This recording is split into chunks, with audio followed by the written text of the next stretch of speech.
The Bostonians by Henry James.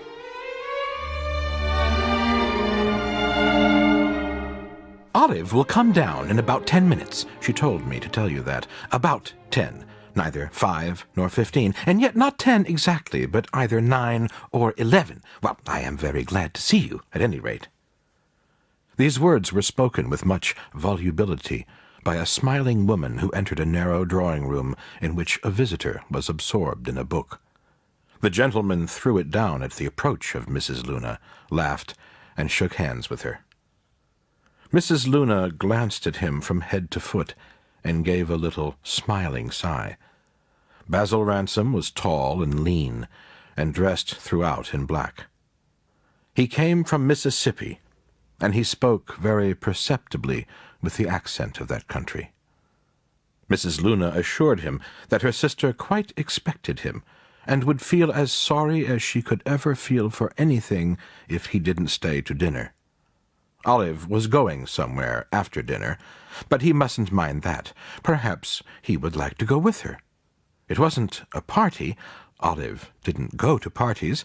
It was one of those weird meetings she was so fond of. "What kind of meetings?" the young man inquired. "You speak as if it were a rendezvous of witches." "Well, so it is.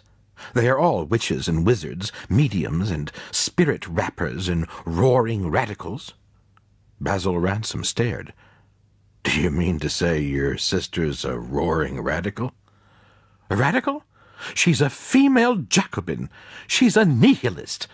Whatever is wrong, and all that sort of thing. If you are going to dine with her, you had better know it." He looked at Mrs. Luna with intelligent incredulity. "Well, I suppose I might have known that," he continued at last. "You might have known what?" "Well, that Miss Chancellor would be all that you say. She was brought up in the city of reform."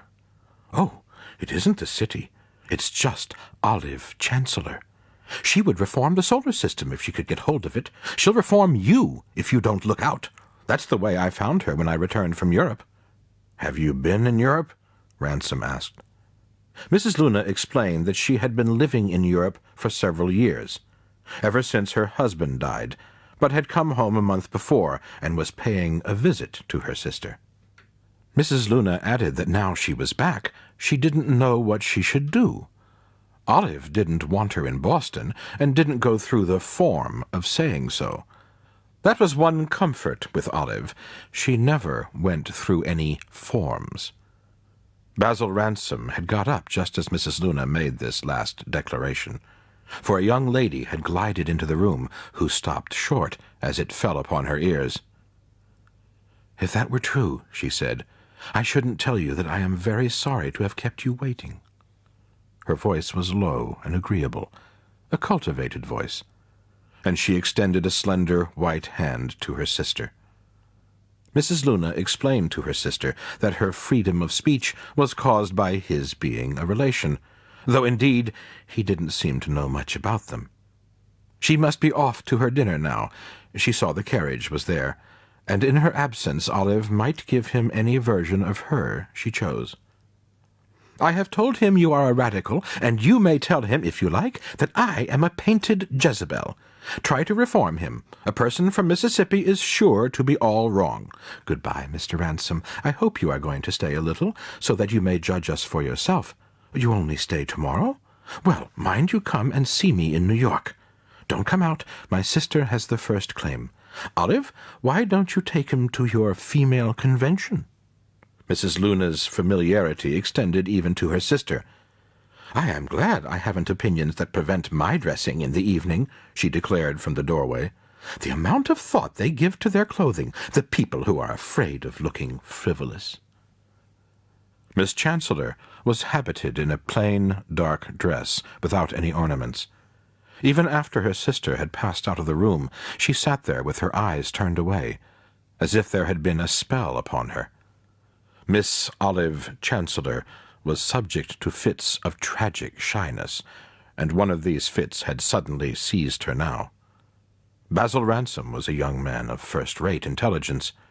He was on his guard against generalizations which might be hasty, but he had arrived at 2 or 3 that were of value to a gentleman lately admitted to the New York bar and looking out for clients.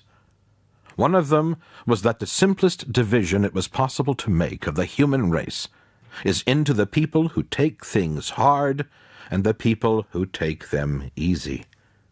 He perceived very quickly that Miss Chancellor belonged to the former class. He broke the silence ensuing upon Mrs. Luna's departure by one of the courteous speeches to which blighted regions may still encourage a tendency, and the effect of his tone was to dispel her shyness. She had no difficulty in asking him now whether he would not stay to dinner. It was the same sort of impulse that had moved her to write to Basil Ransom after hearing that he had come to the North. Their cousinship, that of Chancellors and Ransoms, was not very close. It was the kind of thing that one might take up or leave alone as one pleased. But it was her nature to look out for duties, to appeal to her conscience for tasks. His family was ruined.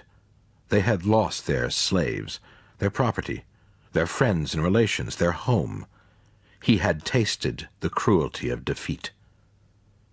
What was sufficient for Olive was that he had rallied, admitted that North and South were a single, indivisible political organism.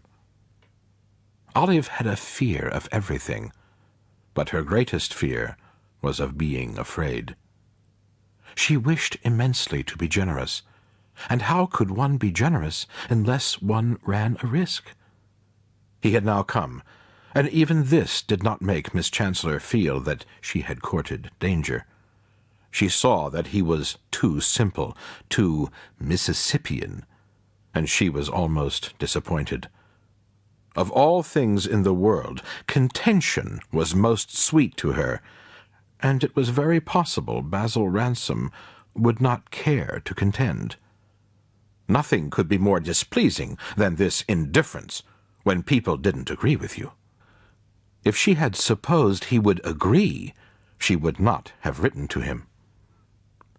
When he had told her that he should be very happy to dine with her, she excused herself a moment and went to give an order in the dining-room. The young man, left alone, looked about the parlor. He knew very little about Miss Chancellor. He had come to see her only because she wrote to him. He could only guess that she was quite a rich young woman. Such a house, inhabited in such a way by a quiet spinster, implied a considerable income.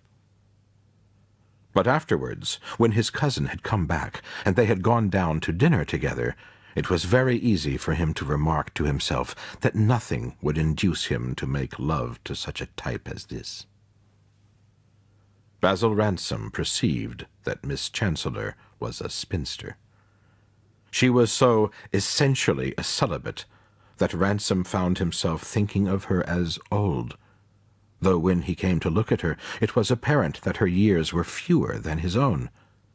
She smiled constantly at her guest, but from the beginning to the end of the dinner, though he made several remarks that he thought might prove amusing, she never once laughed.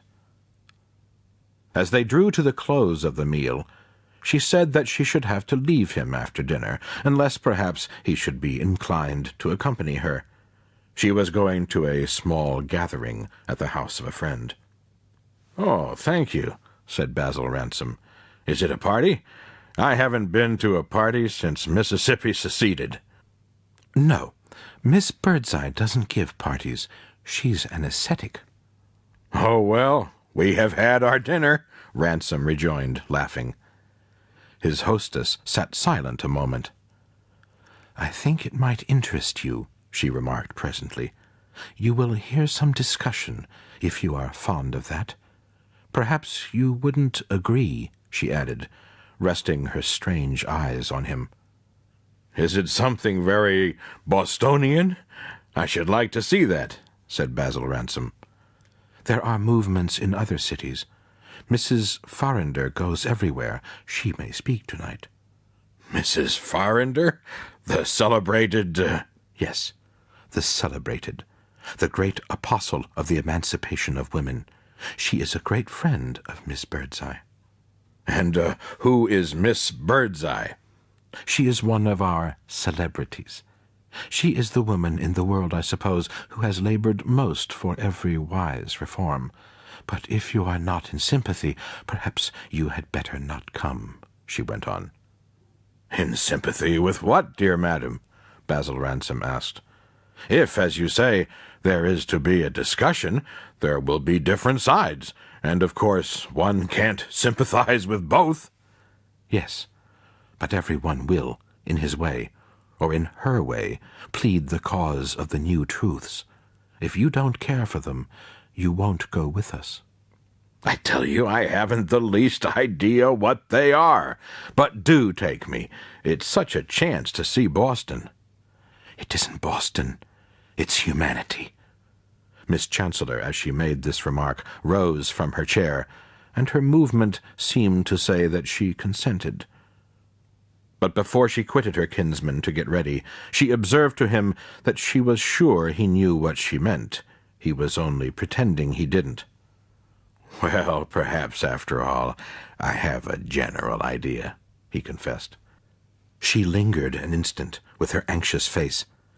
"Mrs. Farrinder will fix it," she said, and she went to prepare herself. Miss Birdseye received Miss Chancellor in the hall of the mansion. She was a little old lady with an enormous head. That was the first thing Ransom noticed. She wore a loose black jacket with deep pockets which were stuffed with papers, memoranda of voluminous correspondence, and the brevity of this simple garment was the one device by which Miss Birdseye managed to suggest that she was a woman of business, that she wished to be free for action. By 9 o'clock 20 other persons had arrived, and had placed themselves in the chairs that were ranged along the sides of a long room. Basil Ransom wondered who they all were. He had a general idea they were mediums, communists, vegetarians. Miss Birdseye made her way to Miss Chancellor. Her transit, however, was checked by the arrival of fresh pilgrims. The people who had just come in were Dr. Selah Tarrant and Mrs. Tarrant, and their daughter Verena, who was very pretty. By this time a certain agitation was perceptible. When pressed on the subject of the general expectation, Mrs. Farrinder said that she could only deliver her message to an audience which she felt to be partially hostile. "I don't require sympathy," she said, with a tranquil smile, to Olive Chancellor. "I am only myself. I only rise to the occasion when I see prejudice massed before me like an army." "Well, I don't know. I guess we are all solid here," Selah Tarrant said, looking round him with a slow, deliberate smile, which showed a set of big, even, carnivorous teeth. "Selah," said his wife, laying her hand on the sleeve of his waterproof, "I wonder whether Miss Birdseye would be interested to hear Verena." And putting up a half-gloved, familiar hand, she drew Miss Birdseye down to her, and the pair explained what it was their child could do. "Who is that charming creature?" Basil Ransom heard his cousin ask, in a grave, lowered tone, of a young man whose hair was prematurely white. "The daughter of Dr. Tarrant, the mesmeric healer, Miss Verena. She's a high-class speaker," he replied. "What do you mean?" Olive asked. "Does she give public addresses?" "Oh, yes. She has had quite a career in the West. I heard her last spring at Topeka. They call it inspirational. I don't know what it is, only it's exquisite, so fresh and poetical. She has to have her father to start her up. It seems to pass into her."